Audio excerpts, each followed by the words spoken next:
Assalamualaikum dan selamat sejahtera. Nama saya Muhammad Aiman, Muhammad Shah, dari program Master of Management. Hari ini saya akan membentangkan tentang proposal saya, iaitu berkenaan dengan keperluan pengurusan sumber manusia menggunakan pendekatan kaunseling secara Islami terhadap pekerja di Universiti Sultan Azlan Shah. Kita sedia tahu bahawa masalah kemurungan dalam kalangan pekerja tidak dapat dielakkan, tidak kiralah kita bekerja di sektor mana sekalipun, sama ada di sektor swasta ataupun kerajaan. Kita tidak dapat lari dalam masalah kemurungan, terutama sekali berada di tempat kerja, di mana kita tahu kita dibebani dengan pelbagai tekanan kerja dari segi skop kerja, bidang tugas, tanggungjawab, deskripsi tugas yang diberikan majikan terhadap kita, membuatkan kita berasakan tertekan dan seterusnya menyebabkan berlakunya kemurungan terhadap seseorang itu. Jadi saya telah terpanggil untuk membuat satu tinjauan kajian berkenaan dengan kemurungan. Kemurungan dalam kalangan pekerja, khususnya yang saya ambil untuk kajian saya, iaitu bagi pekerja-pekerja ataupun pentadbir di Universiti Sultan Azlan Shah. Dan kajian saya juga merupakan mungkin antara salah satu kajian yang unik, kerana saya lebih menggunakan ataupun mengupas berkenaan dengan masalah kemurungan menggunakan aspek pendekatan kaunseling Islami.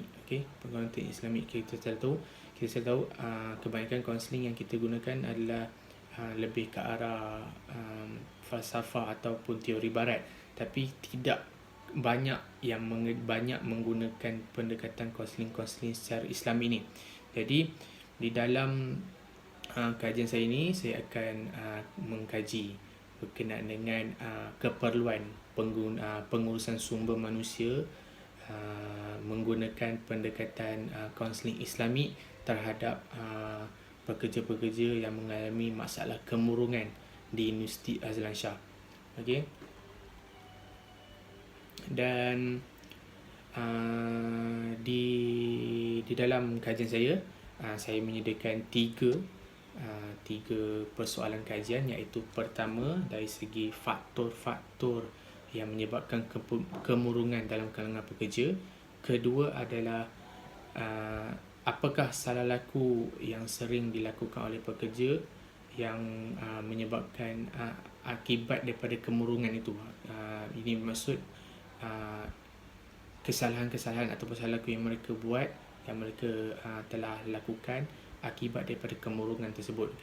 Dan yang ketiga, yang terakhir sekali adalah keperluan. Apakah keperluan ataupun pendekatan kaunseling Islami yang boleh digunakan oleh pengurusan sumber manusia USAS terhadap pekerja-pekerja mereka.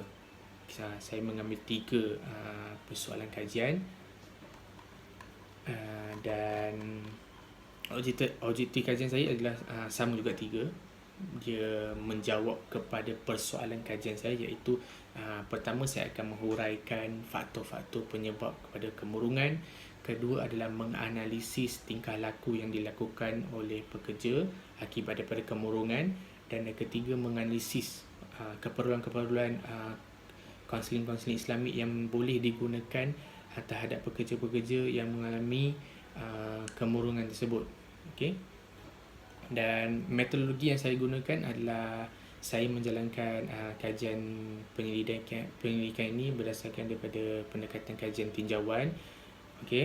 Dan lokasi sudah tentunya saya menggunakan lokasi penyelidikan saya adalah bertempat di Universiti Sultan Syah, di mana saya mengambil sampel-sampel responden saya dalam kalangan pekerja Universiti Sultan Syah sendiri. Okey, dari segi pengumpulan data pula, saya menggunakan dua cara dari segi pengumpulan data, iaitu pertama dari segi kuantitatif. Okey, kuantitatif kita tahu dari segi penyediaan borang soal sidik. Okey, borang soal sidik yang saya akan berikan kepada responden saya untuk mereka isi. Dan juga kedua adalah pengumpulan data yang saya peroleh adalah dari hasil daripada kajian perpustakaan lah. Okey, pembacaan daripada kajian-kajian lepas, dan juga saya menganalisa tentang pembacaan buku berkenaan dengan pendekatan kaunseling yang boleh digunakan. Okey, kumpulan-kumpulan yang boleh digunakan oleh pengusaha sumber manusia terhadap pekerja-pekerja yang mengalami masalah kemurungan tersebut. Okay. Dan penganalisan data pula, saya akan menggunakan program Statistic Package for Social Science, iaitu SPSS, untuk proses penganalisasan data yang saya perolehi hasil daripada tinjauan pengumpulan data yang saya buat. Dan limitasi kajian saya sudah tentulah saya melimitkan responden saya hanyalah dalam kalangan pekerja saja, okey, pekerja di Universiti Sultan Syah sendiri.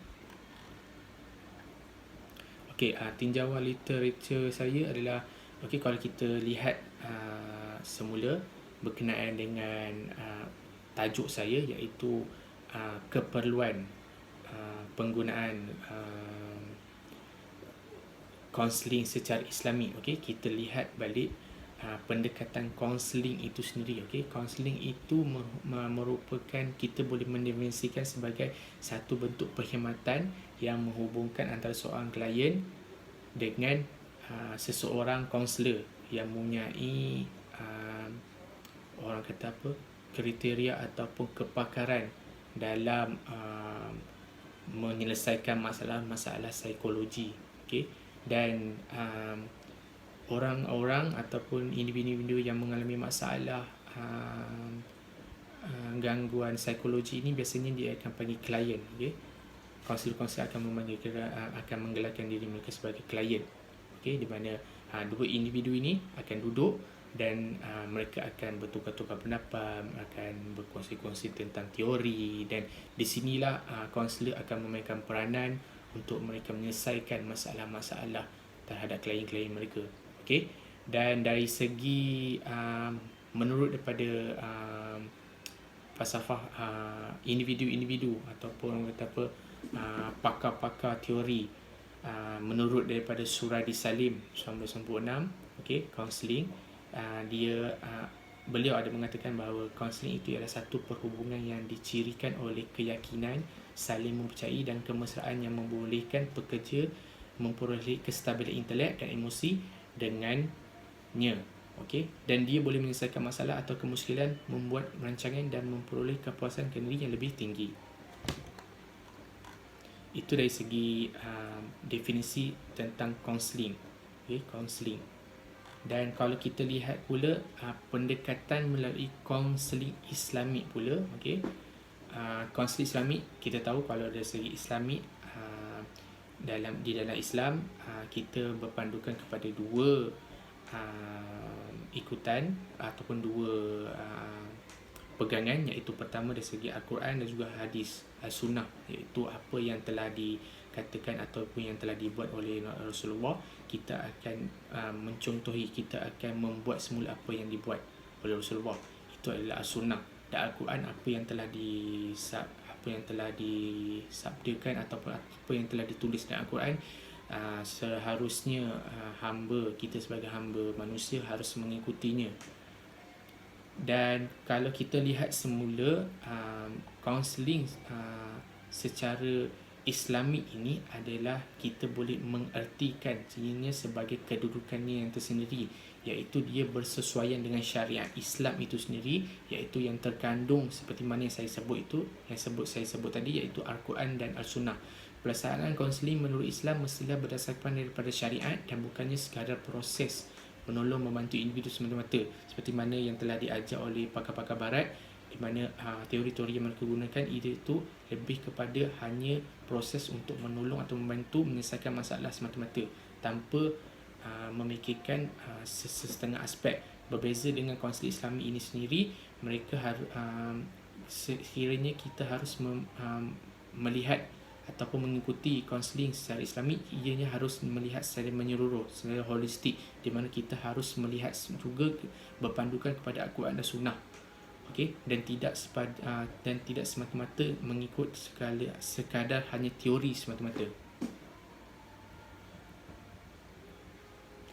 Okey, menurut daripada pakar teori kaunseling Islam, iaitu Dr. Hassan Al-Gulung 1997, di mana kaunseling Islam itu ialah satu proses pengajaran dan pembelajaran psikososial yang berlaku dalam bentuk bersemuka, face to face antara kaunselor dan klien. Dalam proses ini diaplikasikan pelbagai teknik dan kaedah yang profesional yang bertujuan menolong klien menyelesaikan masalah, mengenali diri dan memahami kebolehan-kebolehan kendiri, menggalakkan klien menerima qada dan qadar Allah seperti mana yang saya sebut tadi.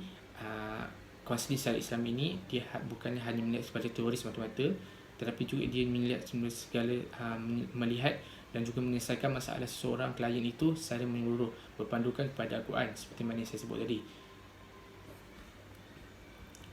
Dan kalau kita lihat pula dari segi definisi dari segi kemurungan itu sendiri, iaitu kalau kita boleh lihat seperti contoh yang saya boleh ambil daripada pakar teori yang telah mendefinisikan kemurungan itu, iaitu daripada Osman dan Emily 1998 yang telah mendefinisikan kemurungan ini sebagai depression, iaitu depression can refer to either to a mood or clinical syndrome, a combination of emotional, cognitive and behavioral symptom, iaitu yang bermaksud kemurungan bukan sahaja berlaku dalam kalangan kanak-kanak, malah ia boleh dialami dalam pelbagai peringkat usia dan gender.